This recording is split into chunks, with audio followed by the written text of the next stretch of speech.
कराची में आज भी बारिश होगी। महकमा मौसमियात का कहना है बारिश बरसाने वाला सिस्टम बुहेरा अरब के शिमाल में मौजूद है। आज रात तक वक्फे वक्फे से बारिश हो सकती है। शहर में गुज़िश्ता रोज़ की बारिश ने जलथल एक कर दिया। अहम सड़कों पर कई फीट पानी जमा हो गया। बारिश के बाद कराची के बड़े हिस्से को बिजली की फराहमी भी मुअत्तल हुई। बाज़ इलाकों में अब तक बिजली बहाल नहीं हो सकी है। शहरियों ने रात परेशानी में गुजारी। कराची में आज भी बादल जमकर बरसेंगे। महकमा मौसमियात ने खबरदार कर दिया। गुज़िश्ता रोज़ की बारिश ने शहर में जलथल एक कर दिया। PCHS और डिफेंस के मुतादिद इलाकों में बरसाती पानी का निकास न होने के बायस पानी घरों में दाखिल हो गया। डिफेंस के खयाबान शहबाज समेत कई इलाकों में 4-4 फीट तक पानी जमा हो गया। घरों में पानी दाखिल होने से कीमती सामान को नुकसान पहुंचा। अब भी DHA के कई इलाकों में पानी जमा है। बारिश के बाद कराची के सबसे बड़े जिना अस्पताल में जमा पानी निकाल दिया गया। कई फीट पानी से मरीजों को मुश्किलात की वीडियो सोशल मीडिया पर वायरल हुई तो सिंध हुकूमत हरकत में आई। वज़ीर बल्दियात नासिर हुसैन शाह ने जिना अस्पताल समेत मुख्तलिफ मकामात और अंडर पासिस का दौरा किया और निकासी आब के काम का जायजा लिया। कराची में गुज़िश्ता रोज़ बारिश के दौरान करंट लगने से पुलिस एहलकार समेत 2 अफराद जाँ बहक हुए। Constable Arshad Ali Ibrahim Haidari water pump पर ड्यूटी के दौरान और दूसरा क्लिफ्टन में करंट लगने से जाँ बहक हुआ। बारिश के बाद से शहर के बड़े हिस्से को बिजली की फराहमी भी मुअत्तल हो गई। क्लिफ्टन ब्लॉक 5 में गुज़िश्ता रोज़ सपहर से बिजली गायब है। Mansoor colony, Junejo town, Defence View में बारिश के बाद बिजली की आंख मचोली अब तक जारी है। मलिर हॉल्ट, रिफाए आम, नॉर्थ कराची, गुलशन इकबाल और दीगर इलाकों में बिजली की गैर एलानी लोड शेडिंग जारी है। कराची में गुज़िश्ता रोज़ होने वाली बारिश के बाद अब क्या सूरत हाल है, ये जानते हैं जियो न्यूज़ के नुमाइंदे तलहा हाशमी से। तलहा, ज़रा अपडेट कीजिएगा कि गुज़िश्ता रोज़ की बारिश के बाद आज सुबह सुबह शहर क्या मंजर पेश कर रहा है। अशर, मंज़र ये है मेरे पीछे आपको जो नज़र आ रहा है, और ये मंज़र है PCHS ब्लॉक 6 का। ये गुलिस्तान कॉलोनी है। यहाँ पर जो गुज़िश्ता रोज़ बारिश हुई थी, मैं आपको ये बताऊँ कि करीबन आधे घंटे की जो स्पेल था, बहुत ज़्यादा तेज़ बारिश थी और वो हुई थी जिसकी वजह से जो पानी है वो जमा हुआ। और आप देख सकते हैं कि ये PCHS ब्लॉक 6 का इलाका है। यहाँ पर जो घर हैं, इन घरों के अंदर पानी जा चुका था। कल रात में भी इन घरों के अंदर पानी था। अब ये पानी थोड़ा कम हुआ है और अभी भी ये इतना पानी है कि घुटनों घुटनों पानी यहाँ पर मौजूद है। ये मेरे कैमरामैन फाद आपको दिखाएंगे। एक गाड़ी तकरीबन डूबी हुई थी, इसके पीछे एक गाड़ी खड़ी हुई है, वो बिल्कुल डूब गई थी। इसको लोगों ने निकाला। इसके साथ साथ जो यहाँ की गलियाँ हैं, जो यहाँ पे लोग रहते हैं, शदीद मुश्किलात का सामना है। उस बच्चे को मैंने अभी पूछा था, वो कहीं जा रहा है। यहाँ से भी मैंने एक शख्स को जाते हुए देखा जो कि यहाँ से शायद अपने दफ्तर के लिए निकला था और वो गाड़ी उसी की थी, लेकिन वो गाड़ी चूँकि वहाँ पे इस हालत में नहीं है कि उस गाड़ी को ड्राइव किया जा सके, तो वहीं पर है। ये PCHS ब्लॉक 6 है और यहाँ पर पानी जमा है और यहाँ पे निकासी आपका कोई निज़ाम मौजूद नहीं है। मैंने किसी को नहीं देखा कि वो यहाँ पे आया हो, कोई मशीन यहाँ पे लगी हुई हो, कोई यहाँ पे सैनिटरी वर्कर्स काम कर रहे हो या कोई ऐसा अमला। और जैसा कि आप अपडेट भी कर रहे हैं, थोड़ा बिजली की फराहमी के बारे में भी बताएगा कि अक्सर इलाकों में तो बिजली मुअत्तल हो गई थी, अभी कुछ इलाकों में बहाल हुई है लेकिन कुछ इलाकों में अभी तक बहाल नहीं हो सकी। फिर वोल्टेज के मसले मसाइल भी हैं। जी बिल्कुल, उमूमन होता यही है कि जैसे ही बारिश की बूंदें पड़ती हैं तो बिजली गायब हो जाती है और फिर उसके बाद शहरी घंटों घंटों इंतज़ार करते हैं। पहले ये मेंटेनेंस के नाम पे बंद की जाती थी, उसके बाद यहाँ पे ये कहा गया कि चूँकि बारिश से करंट लग सकता है, इस वजह से वो बिजली बंद कर दी जाती है। और कई ने इस पर काम भी किया, तो पिछले 6 से 8 महीने पोल्स तब्दील किए जाते रहे और कई एक घंटे 8 से 10 घंटे मुख्तलिफ इलाकों में बिजली बंद रही। तमाम फिर भी गुज़िश्ता रोज़ 2 लोगों को करंट लगा, उसके बावजूद इसमें एक पुलिस एहलकार भी था और जो खंबे से करंट लग के एक्सपायर हुआ इब्राहिम हैदरी में। ताहम जो ब्लॉक 5 है, क्लिफ्टन ब्लॉक 5, कराची के पौश तरीन इलाके हैं, वहाँ पे कल दोपहर से लाइट नहीं है। इसी तरह कराची के बहुत से इलाके हैं, जब ये कल दोपहर बारिश शुरू हुई थी तो उसके बाद से वहाँ पे लाइट गई और वो वापस पलट कर नहीं आई। और इसी तरह जो दीगर इलाके जहाँ पे लोड शेडिंग नहीं होती थी, वहाँ पर भी गैर एलानिया लोड शेडिंग हो रही है, 3-3 दफ़ा हो रही है और 1-1 घंटे 2-2 घंटे की लोड शेडिंग हो रही है वहाँ पर भी। बहुत बहुत शुक्रिया तलहा, हम आपसे मजीद अपडेट्स भी हासिल करते रहेंगे। तला हाशमी नुमाइंदा जियो न्यूज़ हमें कराची के इलाके PSHS ब्लॉक 6 से हमें अपडेट कर रहे थे और उन्होंने बताया कि निकासी आपका निज़ाम या कोई नज़र नहीं आ रहा, फील्ड्स की जो टीम होनी चाहिए वो भी मौजूद नहीं है। दूसरा, बिजली के मसाइल तो कराची के बारे में ज़बान ज़द-ए-आम है।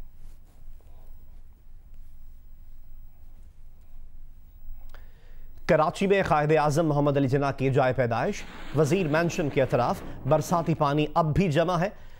वजीर मैंशन के तरफ से भी बरसाती पानी की निकास नहीं हो सकी है। इलाका मकीनों को आमदोरफ्त में परेशानी का सामना करना पड़ रहा है। ओल्ड सिटी एरिया खारादर से बरसाती पानी नहीं निकाला जा सका। बरसाती पानी खारादर की कई गलियों में मौजूद है।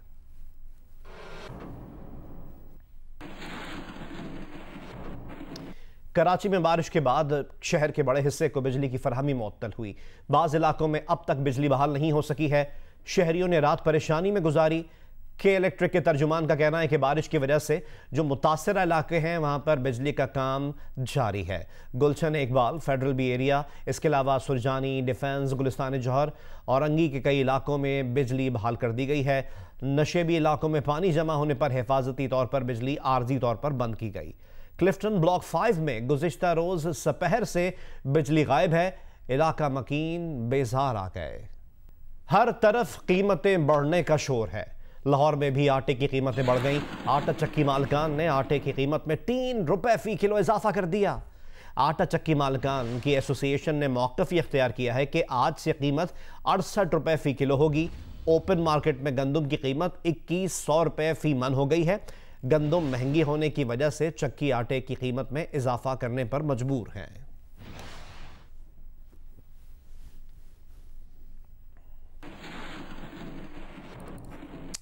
वफाकी वजीर बराए फूड सिक्योरिटी सैयद फ़खर इमाम भी आटा महंगा होने पर हैरान है। कौमी असम्बली के इजलास में कहा कि इतनी गंदम आई मगर ना जाने कहां चली गई।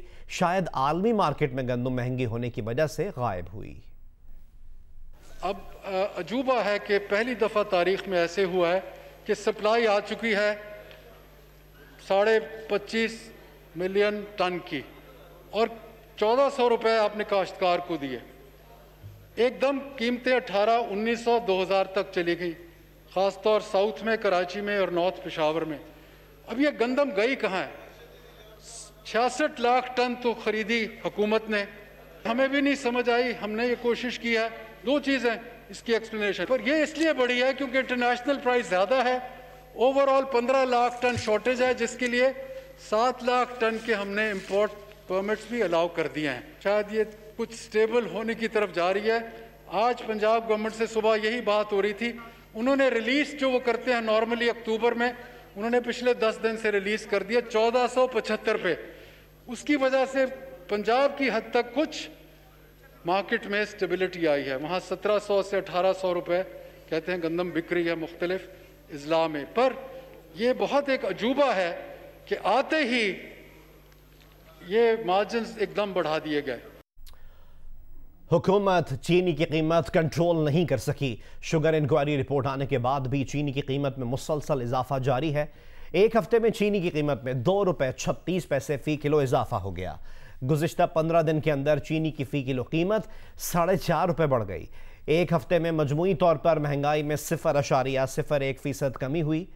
इदारा शुमारियात ने महंगाई के हफ्तावार रिपोर्ट जारी कर दी है। इदारा शुमारियात के मुताबिक एक हफ्ते के दौरान चीनी की कीमत में 2 रुपए 36 पैसे फ़ी किलो इजाफा हुआ और फ़ी किलो चीनी की कीमत 82.96 पैसे से बढ़कर 85.32 पैसे हो गई। रिपोर्ट के मुताबिक गुज़िश्ता 2 हफ्तों के दौरान चीनी की कीमत में मजमूई तौर पर 4.5 रुपए का इजाफा हुआ। ईद उल अज़हा करीब आते ही लहसुन और प्याज भी महंगे हो गए। एक हफ्ते में लहसुन की फ़ी किलो कीमत में 7 रुपए 52 पैसे का इजाफा हुआ। लहसुन की कीमत 226.41 रुपए से बढ़कर 234.93 पैसे हो गई।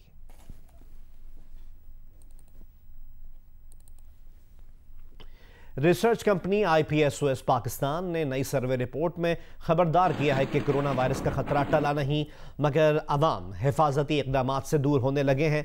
सर्वे के मुताबिक गुज़िश्ता माह के मुकाबले में मौजूदा सर्वे में हाथ धोने का कहने वालों की शरह 89% से कम होकर 71%, मास्क पहनने का कहने वालों की अफराद की शरह 88% से कम होकर 80%, हाथ मिलाने से गुरेज करने वाले अफराद की शरह 66% से 51%, जबकि पुरहुजूम जगहों से बचने का कहने वालों की शरह 47% से कम होकर 40% पर आ गई। कोरोना वायरस से लाहक खतरात को अवाम में संजीदा नहीं लिया जा रहा, ये कहना है रिसर्च कंपनी IPSOS पाकिस्तान का, जिसने मुल्क भर से 1000 से ज्यादा अफराद से सर्वे किया।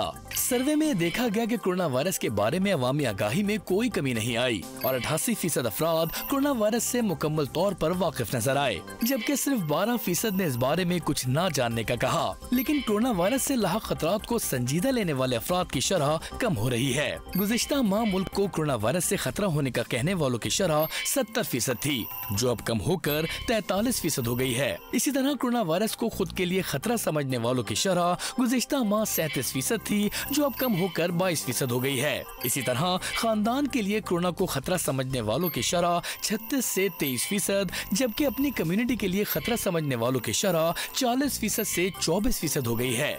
अवाम में हिफाजती इक़दामात के हवाले से भी बेहतियाती की जा रही है। गुज़िश्ता माह हाथ धोने का कहने वालों की शरह 89% थी, जो इस माह 71% हो गई। मास्क पहनने वाले अफराद की शरह 88% से कम होकर 80%, हाथ मिलाने से गुरेज करने वाले अफराद की शरह 66% से 51%, जबकि पुरहुजूम जगहों से बचने का कहने वालों की शरह 47% से कम होकर 40% हो गई है।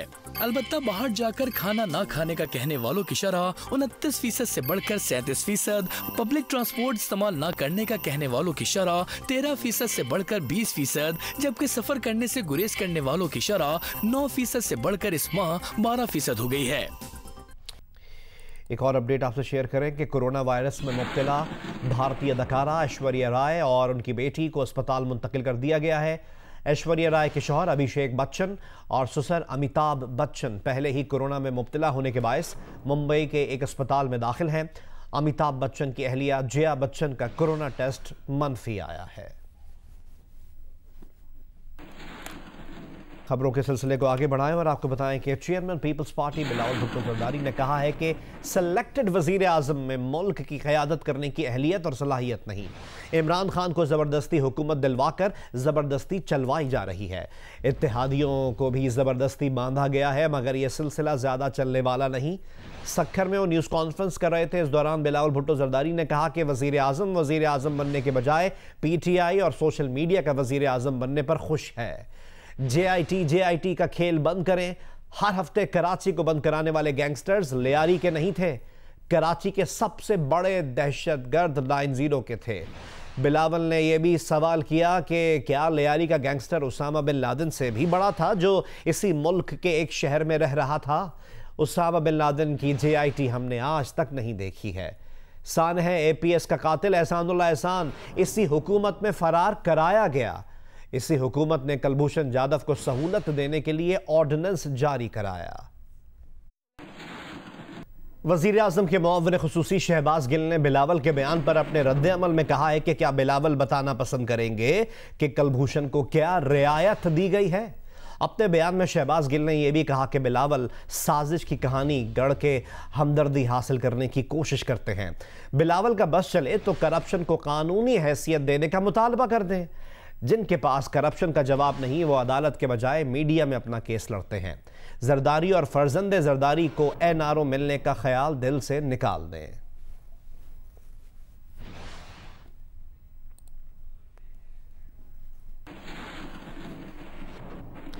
पाकिस्तान ने भारतीय जासूस, दहशतगर्द और हाजिर सर्विस ऑफिसर कुलभूषण जाधव को तीसरी कौंसलर रसाई देने का फैसला किया है।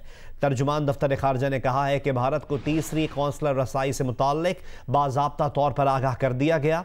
पाकिस्तान ने सिक्योरिटी अहलकार के बगैर कौंसलर रसाई देने की पेशकश की है, जिस पर भारत के जवाब का इंतजार है।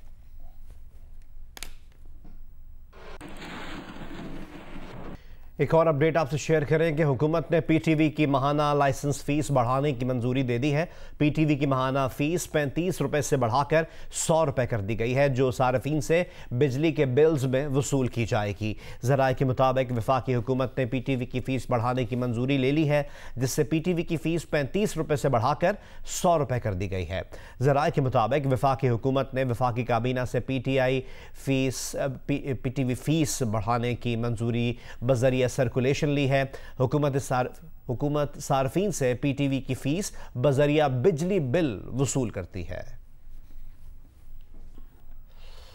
बिलावल भुट्टो जरदारी ने कहा है कि मीर शकीलुर रहमान के साथ जो हो रहा है उसकी मजम्मत करते हैं। ये कैसे हो सकता है कि हुकूमत वक्त, वजीर और साथी चैनल्स मिलकर दूसरे चैनल को ब्लैकमेल करें, सियासी मुखालिफिन और मीडिया मालिकान के खिलाफ केसेस चलाएं।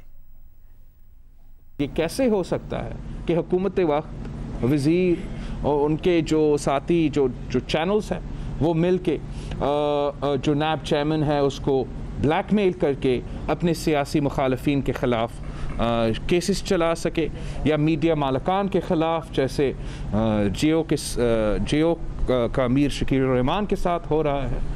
ये सिलसिला काबिल मज़म्मत है, हम मज़म्मत भी करते हैं और हम भी अपने अदलिया की तरफ देख रहे हैं कि इंसाफ हो। और अब आपको बताएं कि जियो और जंग के editor in chief Mir Shakilur Rahman की गैर कानूनी गिरफ्तारी के खिलाफ मुल्क भर में एहतजाज का सिलसिला जारी है। एहतजाजी मुजाहरे में शरीक सहाफ़ियों, सियासी जमातों और सिविल सोसाइटी ने मीर शकीलुर रहमान की रिहाई का मुतालबा किया है। लाहौर में मीर शकीलुर रहमान की गिरफ्तारी के खिलाफ एहतजाज का सिलसिला जारी है। सहाफ़ियों और पंजाब एजुकेशन फाउंडेशन के रहनुमा राना मोहम्मद गुजर ने एहतजाजी कैंप में शिरकत की। रावलपिंडी में लगे एहतजाजी कैंप में सहाफ़ियों, joint worker action committee member Munir Shah और मुस्लिम लीग नून वर्कर इम्तियाज ताजी ने भी शिरकत की। Chairman joint workers action committee Nasir Chishti, secretary general RIUJ Asif Ali Bhatti, senior magazine editor Farooq Aqdas और सीनियर सहाफ़ी राना गुलाम खादिर का कहना था कि जिस तरह मीर शकीलुर रहमान आज़ादी सहाफ़त के लिए खड़े हैं, उन्हें जल्द फतह नसीब होगी। कोयटा में जंग बिल्डिंग के बाहर मुजाहरा किया गया। मुजाहिरीन का कहना था कि मीर शकीलुर रहमान की गिरफ्तारी को 3 माह से ज़ायद का अरसा गुजर गया है। उनको रहा न करना जुल्म और नाइंसाफ़ी है। बहावलपुर में 126वें दिन भी प्रेस क्लब पर सहाफ़ियों की अलामती भूख हड़ताल और एहतजाज का सिलसिला जारी है। जफरवाल में सिविल सोसाइटी और सहाफ़ियों ने एहतजाजी मुजाहरा किया। चेयरमैन तहसील प्रेस क्लब चौधरी वसीम ने कहा कि मीर शकीलुर रहमान को गैर कानूनी तौर पर कैद कर रखा है।